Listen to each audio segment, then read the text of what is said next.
नमस्कार.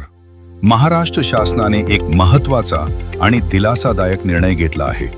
1 जानेवारी 2011 पर्यंतचे शासकीय जमिनीवरील निवासी अतिक्रमण कायम करण्याचा निर्णय शासनाने जाहीर केला आहे. यामुळे अनेक वर्षांपासून त्या जागेवर वास्तव्यास असलेल्या कुटुंबांना आता कायदेशीर हक्क मिळणार आहेत. कायम करण्यात आलेले अतिक्रमण सुरुवातीला भोगवटा वर्ग 2 म्हणून राहील आणि 5 वर्षांनंतर ते भोगवटा वर्ग 1 मध्ये रूपांतरित होईल. ही जागा 5 वर्षांपर्यंत भाड्याने देता येणार नाही किंवा हस्तांतर करता येणार नाही.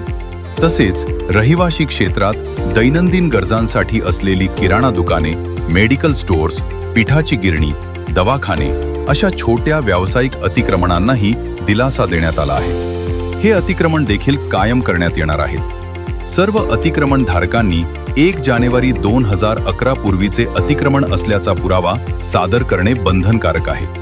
यामध्ये लाईट बिल, मतदान यादीतील नाव, मालमत्ता कराची पावती, ग्रामपंचायत 8 उतारा अशा कागदपत्रांचा समावेश होतो. त्यानुसार पात्र लाभार्थ्यांना अर्ज सादर करावा लागणार आहे. मात्र गायरान जमिनीवरील अतिक्रमण कायम होणार नाही.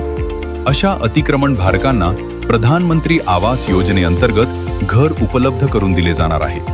500 चौरस फुटांपर्यंतचे अतिक्रमण विनाशुल्क नियमित होणार असून 500 ते 1500 चौरस फुटांपर्यंतच्या अतिक्रमणासाठी बाजार मूल्याच्या 10% शुल्क आकारले जाईल. तसेच व्यावसायिक वापरासाठी 25% शुल्क आकारले जाणार आहे.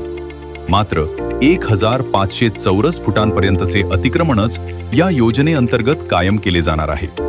हा निर्णय हजारो कुटुंबांसाठी मोठा दिलासा देणारा ठरणार आहे. अशाच महत्त्वाच्या आणि विश्वासार्ह माहितीसाठी शासन साथी YouTube चॅनलला सबस्क्राईब करा. तसेच फेसबुक पेजला फॉलो करायला विसरू नका.